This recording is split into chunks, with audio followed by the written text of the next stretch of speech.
memaksimalkan properti tersebut.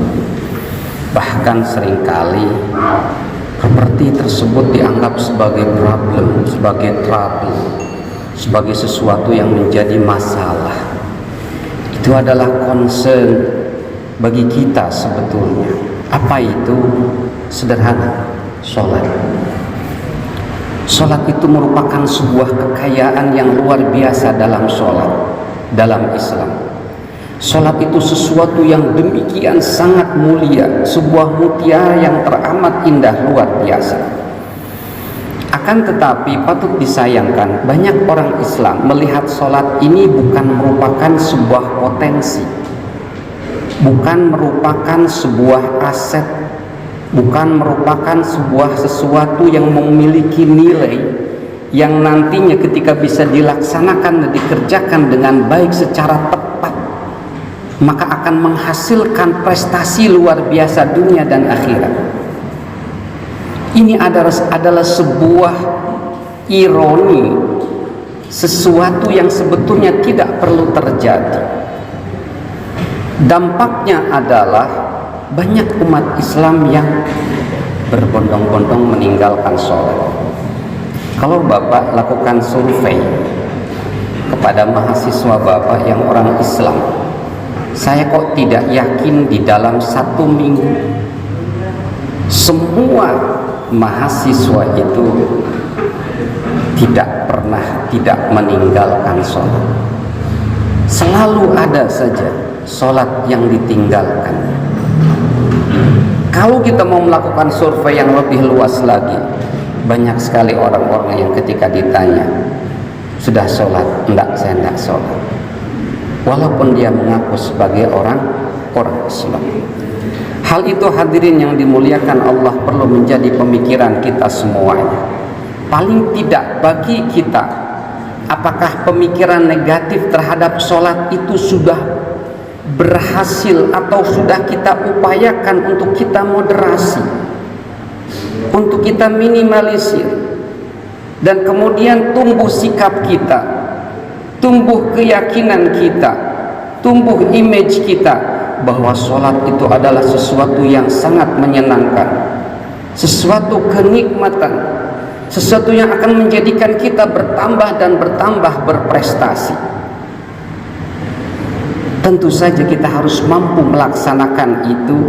Akan tetapi kita tidak mampu melaksanakan itu, artinya mempunyai positive thinking terhadap sholat ketika kita tidak banyak tahu tentang ilmu sholat tersebut, dan ketika kita tidak tahu kekeliruan kita dalam menilai sholat.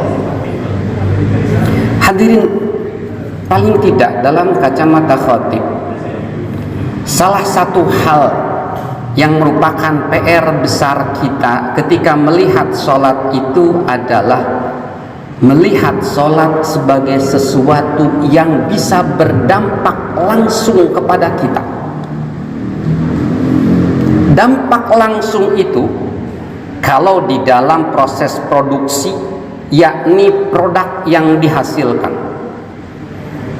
Kalau di dalam teori sistem, itu adalah output dinamakannya. Artinya output itu luaran yang seketika yang diperoleh ketika sebuah proses itu sudah dijalankan. Pertanyaannya yang patut ditanyakan kepada kita semuanya, selama berpuluh-puluh, selama beratus-ratus, mungkin selama beribu kali kita melaksanakan sholat, pernahkah kita berpikir output dari sholat tersebut? Selesai kita sholat, assalamualaikum warahmatullah, assalamualaikum warahmatullah. Pernahkah ketika kita sebelum sholat kita mentargetkan, kita menetapkan sasaran, setelahnya kita salam, assalamualaikum warahmatullah, assalamualaikum warahmatullah, saya ingin mencapai sesuatu. Apa itu sesuatu itu? Kata Al-Quran, bagi orang yang sholatnya itu benar, maka paling tidak ada 2 yang akan dia peroleh secara langsung. Yang pertama ketenangan batin, lapang dada, pikiran yang lapang, hati yang jembar, hati yang tidak rupak, pikiran yang tidak stres. Tidak ada depresi bagi orang yang bisa melaksanakan sholat dengan benar. Itu yang pertama, jaminan dari Al-Quran. Yang kedua adalah rasa dekat dengan Allah Subhanahu wa ta'ala. Output tersebut pernahkah terpikirkan ketika kita sebelum melaksanakan sholat? Mungkin jarang terpikirkan oleh kita. Padahal dalam beberapa segi kehidupan kita sering berangkat dari output terlebih dahulu daripada berpikir input dan proses. Kalau Bapak ditanya, Pak mau jualan makanan apa kira-kira kalau Bapak senang jualan makanan? Oh, saya mau jualan makanan ini. Pertanyaan berikutnya, ketika Bapak menjawab saya mau menjual makanan ini, berpikir makanan dulu atau berpikir bahan dulu untuk dijual? Saya yakin berpikir makanan apa dulu yang akan dijual, baru berpikir bahannya apa, peralatannya apa, dan bagaimana memprosesnya. Jadi berpikir output terlebih dahulu. Kembali ke pertanyaan kita, sholat itu adalah sebuah rangkaian sistem yang terdiri dari input, proses, dan output. Kembali, tanyakan kembali kepada kita, pernahkah kita berpikir setelah sholat outputnya apa yang akan kita ingin peroleh dari sholat tersebut? Dan ketika dua output tadi yang dikatakan dan dilegitimasi oleh Al-Quran, ketenangan batin dan rasa dekat dengan Allah, sejauh mana setelah kita sholat kita bisa mencapai dua hal tadi? Hadirin yang dimuliakan Allah, tentu saja kita berharap setiap kita melaksanakan sebuah pekerjaan itu akan menghasilkan sesuatu yang berdampak secara langsung kepada kita. Banyak saat ini orang-orang di luaran sana yang bekerja, yang berupaya keras untuk mencari media-media untuk menenangkan batin mereka. Maka muncullah ada senam yoga, maka muncullah ada meditasi, maka muncullah berbagai macam senam pernapasan. Tujuannya apa? Setelahnya mereka melakukan ritual tadi, pikiran mereka akan merasa tenang, jiwa mereka akan terasa lapang. Padahal mereka hanya berdialog dengan dirinya sendiri. Paling banter dia berinteraksi dengan alam. Sementara sholat kita berdialog dengan Allah Qadi Rabbul Jalil, Allahu Jalla Jalaluh wa Ta'ala Azamatuh.